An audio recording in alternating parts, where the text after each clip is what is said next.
Comment faire une visite de chantier, que ce soit pour un projet d'achat-revente ou que ce soit pour un projet immobilier locatif? C'est ce que nous allons voir aujourd'hui dans cette nouvelle vidéo. Bonjour à tous, c'est Sébastien Richard, l'investisseur dans moi. Avant de commencer cette vidéo, n'hésitez pas à vous abonner à ma chaîne YouTube. Ça vous permettra d'être au courant à chaque fois que je mettrai une nouvelle vidéo en ligne. Et en plus de ça, c'est toujours assez encourageant. Donc pour ça, par avance, merci. Pour s'abonner, vous avez un lien en bas à droite de cette vidéo. Vous cliquez sur s'abonner et le travail est fait. Comment faire une visite de chantier, que ce soit pour des projets d'achat-revente ou que ce soit pour des projets immobiliers locatifs. En première partie, ce qu'on va voir, c'est que je vais vous expliquer un petit peu comment se passe une visite de chantier, comment il faut l'organiser, qu'est-ce qu'il faut voir, quels sont les points qu'il faut voir et vérifier avec le ou les artisans. Et en seconde partie de cette vidéo, on va tout simplement visiter l'un de mes chantiers actuels, l'un de mes logements, un T4 au centre-ville de Montélimar que je suis en train de faire rénover. Concrètement, à quoi ça sert une visite de chantier? Tout simplement, ça va servir à faire le point avec votre artisan ou vos artisans sur l'avancée du chantier en fonction des travaux à réaliser à l'intérieur d'un de vos logements que vous voulez rénover. Voilà. La première visite de chantier va être très importante avec votre artisan parce que c'est la visite où vous allez lui donner les clés et c'est aussi surtout la visite où vous allez refixer, vous remettre d'accord sur le calendrier des travaux à respecter. Moi, je vois là, je viens de sortir d'un rendez-vous de chantier, d'une visite de chantier avec mon artisan dans ce logement même. Et au début, c'est vrai que on a vraiment parlé là-dessus. Et c'est au début, il faut vraiment pouvoir fixer ça afin que l'artisan, lui, puisse respecter ses délais. Voilà.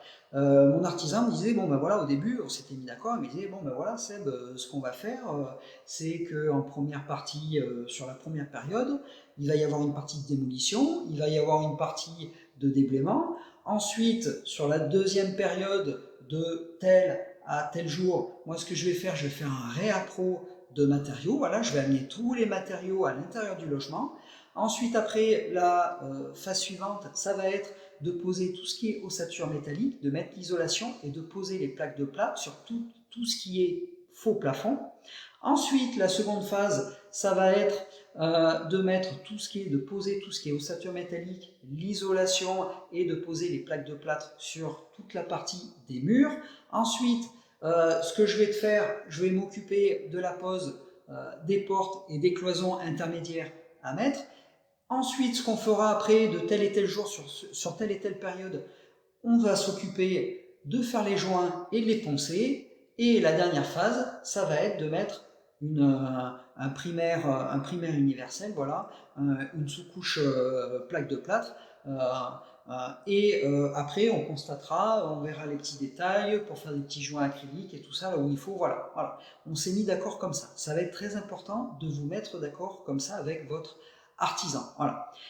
La fréquence de passage pour faire les visites de chantier, moi je vous conseille d'en faire une fois par semaine. Voilà. Vous pouvez très bien la faire tard quand il n'y a pas les artisans et dans ce cas-là après refaire un point avec eux par téléphone ou venir en pleine journée quand ils bossent. Mais dans ce cas-là, moi ce que je vous conseille, c'est quand même de les appeler avant et de prendre un rendez-vous avant. Pourquoi? Et bien tout simplement, moi je vois avec le cas avec mon artisan, mon plaquiste, si je me pointe à l'improviste alors qu'il est en train de faire les joints, alors qu'il a préparé une gâchée d'enduit et qu'il a prévu une bonne journée pour pouvoir faire ses joints, et que je me pointe en plein milieu et que je lui dis bon allez, maintenant on fait le point. Et ben ça va pas trop le faire. Ça va pas trop le faire parce que tout simplement lui, il va peut-être y avoir de l'enduit qui va passer un petit peu à la trappe, à la poubelle, voilà. Il va perdre du temps et c'est ça aussi le plus important, c'est qu'il va perdre du temps, il va prendre du retard sur votre chantier par votre faute, voilà. Donc c'est important. Vous faites pas de venue à l'improviste. Voilà, vous dites bon ben voilà, je passe tel jour, est-ce qu'il y a possibilité de se voir? Oui. Sinon, je passe un autre jour, voilà. On se met d'accord sur un horaire. Voilà comment on prend les rendez-vous. Voilà. Chaque fois que vous allez faire une visite de chantier, vous allez contrôler tout ce que vous vous êtes mis d'accord que l'artisan fasse. Voilà. Ce qu'il faut savoir, c'est que tout ce qu'il y a, tout le listing qu'il y a sur le devis et que vous avez validé, il faut que tout ce qui soit noté soit fait physiquement. Et ça, c'est important. On reviendra par la suite de sa vidéo, un petit peu plus tard dans cette vidéo sur la partie paiement par rapport à ça. Voilà, par rapport à la validation de tout ce qui est partie des travaux. Voilà. Donc ça, c'est important. Ça va être important de contrôler aussi au niveau des délais. Le plus important, surtout, c'est quand vous avez plusieurs artisans. Quand vous avez plusieurs artisans qui travaillent en même temps et que le deuxième artisan, sur une certaine pièce, a besoin que le travail soit fait vis-à-vis du premier artisan. Ça va être important de contrôler tout ça, si c'est vous qui le contrôlez, si ce n'est pas un architecte, si c'est vous qui le contrôlez. Pourquoi ça va être important? Parce que si lui prend du retard, forcément les autres vont prendre du retard. Des petits retards par-ci, des petits retards par-là, et on peut arriver à avoir plusieurs semaines sur certains chantiers, voire plusieurs mois de retard. Voilà. Ce qu'il faut se dire aussi, c'est quand vous avez plusieurs artisans, l'artisan, il n'a pas que votre chantier. Peut-être que l'artisan, à l'heure où je vous parle, il y en a certains, ils ont peut-être 6 mois, voire 1 an de travail. Voilà. Ce qu'il faut se dire, c'est que s'il prend du retard au niveau de votre chantier, déjà, ça risque d'être tendu. Voilà, par rapport à vos conversations et tout ça, par rapport à si c'est la faute à le premier artisan et que le deuxième, lui, il n'a rien fait. En plus de ça, il prend du retard sur ses autres chantiers. Voilà. Et après, ça fait l'effet domino. Voilà. Donc, c'est pas cool pour lui. Donc, c'est pour ça, justement, qu'il faut que vous fassiez régulièrement des visites de chantier, justement, pour pallier à ce genre de problème. Alors, regardez, bon ben voilà, avec tel artisan, toi, tu es un petit peu en retard, il va falloir que tu mettes les bouchées doubles, voilà. Pourquoi tu as pris du retard? Qu'est-ce qui pourrait te permettre justement, de pouvoir aller un petit peu plus vite sur certains trucs, sur certaines choses et tout ça. Donc voilà, ça va être important de contrôler les délais, de contrôler le travail à réaliser. Voilà, si vous avez pris des cotes et tout ça, si vous leur avez donné des consignes, moi je vois avec mon artisan, avec le plaquiste, avant qu'il commence le chantier, je lui ai préparé toutes les cotes sur tous les murs, sur tous les plafonds, de toutes les ouvertures qu'il devait me faire pour l'électricité, pour l'éclairage, pour les prises, pour tout ça. Voilà. Ça, c'était important. Non seulement pour qu'il puisse facilement et rapidement terminer mon chantier, voilà. Et puis avant tout, un chantier, c'est pas de l'impro, voilà. C'est pareil, les visites que vous faites, les visites de chantier, c'est pas de l'impro. On vient pas comme ça, bon allez, on parle de quoi aujourd'hui? Non, ça se prépare. Un chantier, ça se prépare, voilà. C'est-à-dire qu'à chaque fois, éventuellement, vous allez donner des cotes aux artisans sur certains trucs que vous avez vus. Voilà, lui dire bon ben voilà, cette prise il la faut là, parce que là je vais avoir le four, là je vais avoir le lave-vaisselle, là je vais avoir mon chauffage. Donc ça va être important de préparer un minimum. Moi je vois là, je vais préparer tout ce qui était plan d'implantation, de tout ce qui était l'eau, l'électricité, tout ce qui était les tuyaux d'écoulement, voilà, pour vraiment lui faciliter vraiment le travail. Et d'autant plus que quand l'artisan il voit qu'il rentre dans un chantier qui est nickel, vous lui avez tout préparé, c'est du bonheur pour lui. Il va vouloir aimer, en plus de ça, travailler avec vous pour les prochains chantiers. Et il va être arrangeant. C'est ça aussi qu'il faut regarder. C'est ça aussi qu'il faut regarder. Voilà. Donc, ça va être le plus important, ça va être le contrôle des différentes phases, au niveau du délai, au niveau des travaux que l'artisan vous fait. Ça va être important. Si vous avez un problème de délai ou que vous avez un problème parce qu'il y a certaines choses qui ont été mal faites, qui n'ont pas été faites, des codes qui n'ont pas été respectés. Je sais que c'est délicat, mais vous n'avez pas d'autre choix que de mettre la pression aux artisans. Voilà. Il était convenu, il était d'accord, voilà, qu'il y avait des délais à respecter. Les cotes, de toute façon, si vous avez bien préparé votre chantier, les cotes, c'est noir sur blanc, il y a marqué tel code pour tel trou, voilà, ça doit être respecté. n'hésitez pas à faire un petit peu la pression, parce que le problème, c'est que s'il y a des erreurs, ça va prendre des délais supplémentaires pour les résoudre. Voilà. Ce qu'il faut savoir aussi lors de ces visites de chantier, c'est qu'il ne faut pas hésiter à avoir des échanges avec les artisans, voilà, leur poser des questions. Le but, c'est de ne pas vous dire, voilà, je vais pas être con, je vais poser cette question, ils vont me prendre pour un demeuré parce que je ne connais pas le travail que fait le plaquiste, le travail que fait l'électricien et tout ça. Il ne faut pas hésiter à poser des questions. Voilà. Vous avez affaire à des personnes, des artisans qui sont spécialisés, qui sont experts dans leur domaine. Vous n'êtes pas expert dans ces domaines. C'est pour ça que vous les engagez. C'est pour ça que justement vous les prenez, que vous les payez. Voilà. C'est justement pour faire un travail à un certain temps donné. Donc le but, il ne faut pas hésiter à pouvoir échanger avec eux. Et en plus de ça, ce qui est bien, c'est que si vous avez des problèmes que vous n'avez pas su résoudre, sur l'aménagement de telle ou telle pièce ou autre, une gaine technique, vous n'avez pas à faire passer ou autre, et ben, ils seront là, ils seront de bons conseils, ils seront toujours là pour bien vous conseiller, de vous trouver des solutions, de dire, bon, voilà, ouais, mais ça, Seb, tu vas pouvoir le faire comme ça, tu vas pouvoir le faire comme ça. Voilà, c'est bien d'avoir un échange avec l'artisan. L'artisan, c'est pas seulement une personne que vous payez pour faire un boulot, voilà, tu viens, tu fais ça, allez, merci, bye bye. Non, non, non, ça vous permet aussi de vous constituer une équipe. Voilà, quand vous trouvez de bons artisans, niveau rapport qualité-prix qui sont pas mal, la qualité pas mal, le prix pas mal, vous avez intérêt à les garder, qui respectent les délais, un minimum, franchement, vous avez intérêt à les garder, quoi. Voilà. Voilà ce que je pouvais vous dire vis-à-vis des artisans. Vis-à-vis des artisans. Voilà. Ensuite, en ce qui concerne la partie paiement des artisans, donc ça peut très bien se faire au niveau des visites de chantier, c'est validé, certains tronçons de paiement sont validés vis-à-vis des visites de chantier. Généralement, avant qu'un artisan commence, il va vous demander un tiers, 33% du devis pour pouvoir acheter les matériaux. Voilà. Et ensuite, après, en fonction de l'avancée du chantier, vous validez ensemble et vous le faites des chèques. Généralement, c'est en totalité, ça va être 3 paiements. 3 paiements, le premier pour le matériau et le deuxième pour l'avancée sur le chantier et le troisième, ça va être la finalité, ça va être la réception du chantier. Voilà, quand il va vous rendre les clés et quand il va vous dire, bon ben voilà, vous êtes mis d'accord, voilà, tout est bon, tout est prêt, tout ce qui était sur le devis, parce que ça va être important, tout ce qui est sur le devis doit être fait. Voilà, vous validez la facture, on vous fait votre facture, vous validez en faisant le dernier chèque que si tout a été respecté vis-à-vis du devis, que si vous êtes mis d'accord, que tout a été fini avec l'artisan. Voilà, ça va être important.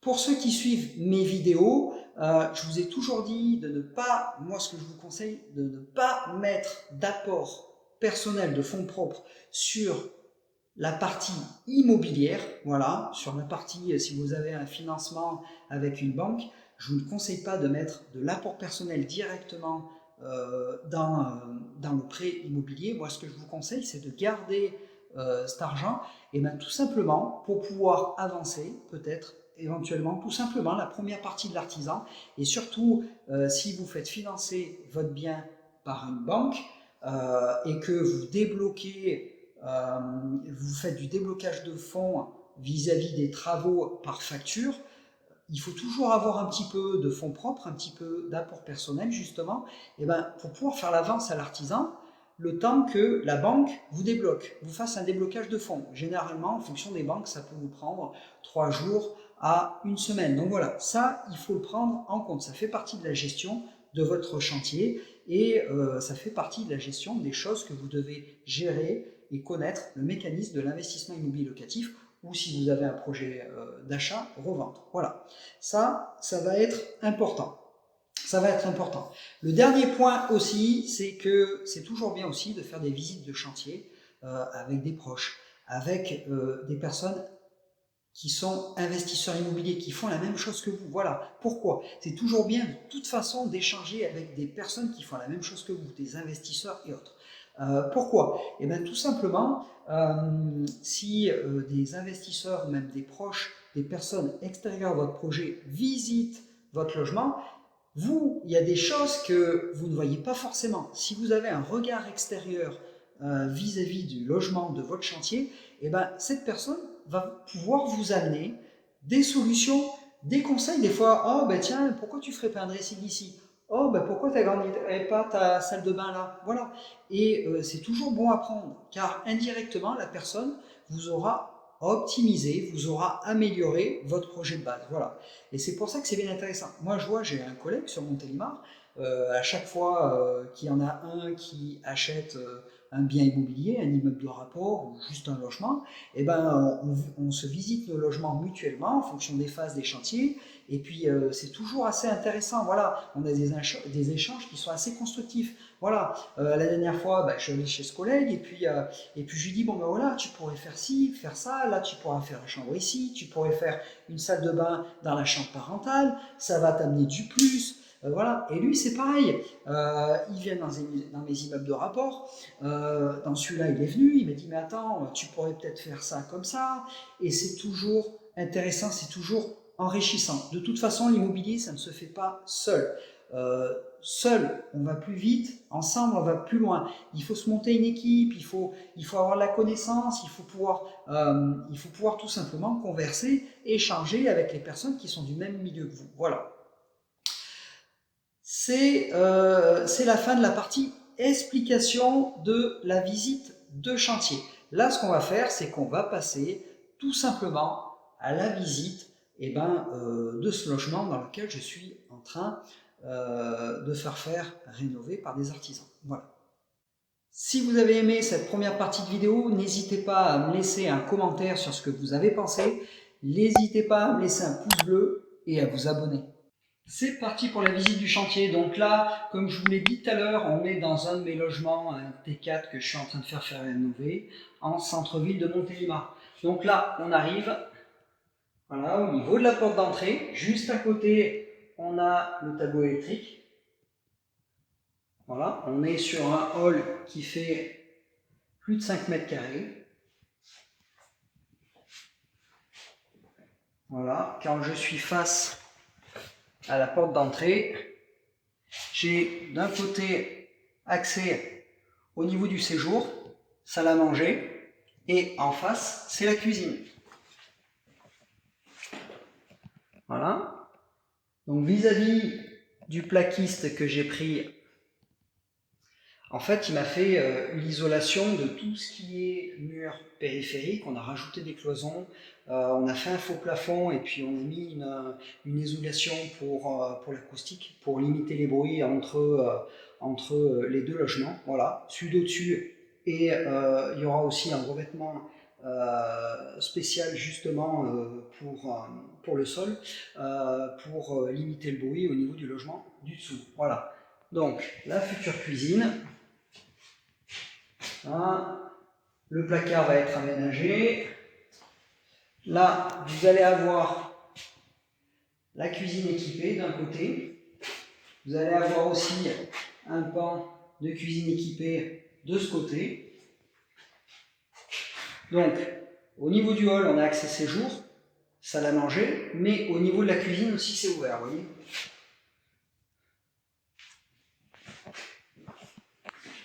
Donc voilà le séjour. Salle à manger de ce côté.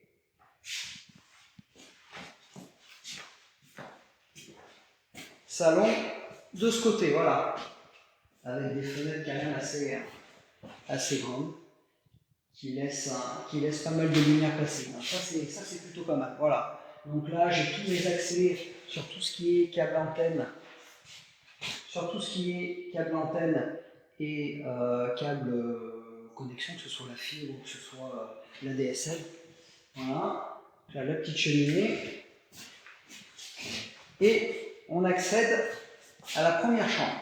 Donc là, ce qu'on a fait, en fait, c'est ce mur que vous voyez là, en fait, ça a été une avancée. Ça a été une avancée d'un petit peu moins d'1 mètre, de telle façon de pouvoir faire un sas pour rentrer à l'intérieur de la chambre. Et en plus de ça, ça nous a permis de faire un dressing en fait. Vous avez un dressing de l'autre côté d'un petit peu plus de 3 mètres carrés. Donc ça, c'est un plus pour une chambre. Voilà. Là, j'ai pas voulu, dans ce petit sas, mettre de la lumière. Donc, du fait ce que j'ai fait là, j'ai fait une ouverture. Voilà. Donc, qui sera évidemment fini. Hein. Là, il n'y a rien de fini. Hein. Si ce n'est que le placo. Là, c'est la chambre. Voilà, une chambre à peu près de 10 mètres carrés. Là, l'artisan a fait une ouverture ici. Voilà. Et de ce fait, vous voyez ce que je vous ai expliqué, vous voyez la différence de sol. Donc ici, on a fait une avancée à peu près d'1 mètre. Voilà, un petit peu moins d'1 mètre. De telle façon d'avoir un dressing avec une lampe. Et ça, c'est un plus. Bon, on a une petite fenêtre. Là, il y aura une télé fixée sur le mur avec le coin bureau. Ici, là, il y aura le lit. Donc voilà pour la partie cuisine, la partie séjour, enfin, salon, salle à manger, chambre avec son dressing. Maintenant, on revient dans le hall. Voilà.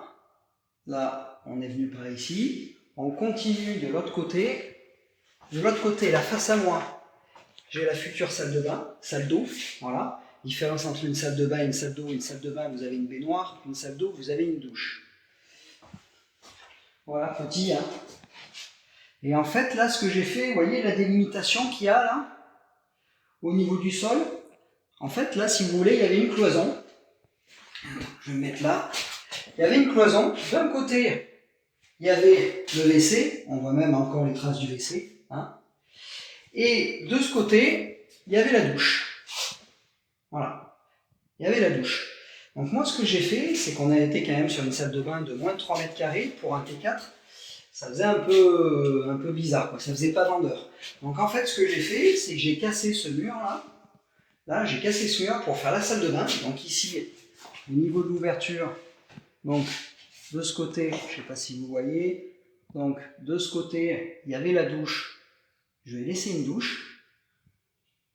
À côté, ici, là, on va avoir un plan de vasque avec une vasque. Ici, on va avoir le chauffe-eau. On va avoir le soufflant, sèche-serviette, et voilà. Voilà pour ce qui est de la salle de bain. Donc en fait, si vous voulez, ici, là, on a emmuré, on a fait une cloison. Ici, avant, il y avait une porte juste à côté de celle-ci. Voilà, on a emmuré, et le tout, en fait, pour pouvoir rajouter juste à côté les WC.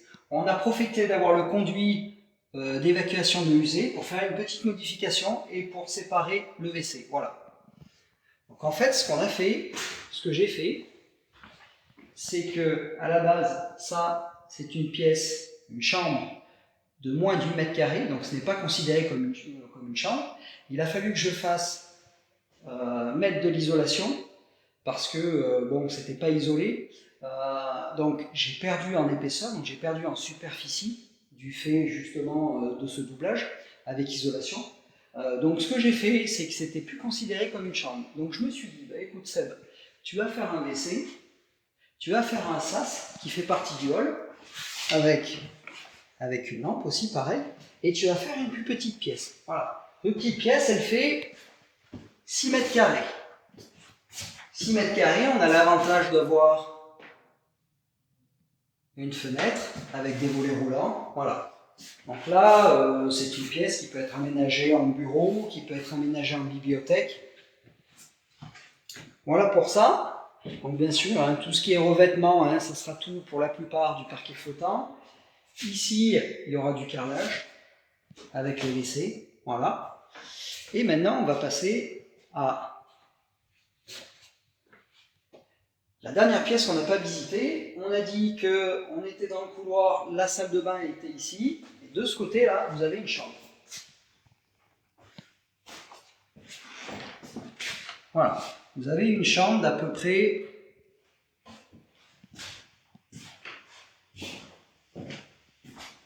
voilà, c'est par où on est rentré. Donc, il y a encore du boulot. Hein. Donc ici, on a une chambre d'à peu près 11 mètres carrés. Voilà. Voilà. Donc on était sur un plancher bois. Bien sûr, en dessous, il y a un grenier. Donc ce que je vais faire, il va y avoir une feutrine d'isolation avant de mettre le parquet. Voilà. En haut, on est sur un toit terrasse. Donc pas de problème d'étanchéité. Ce qu'on a fait, c'est que je vais mettre l'isolation à 200 mm. Voilà. Pour pas avoir de problème de ce côté-là. En fait, si vous voulez, j'ai pensé à du fait que il faut toujours penser à des plans B. Voilà.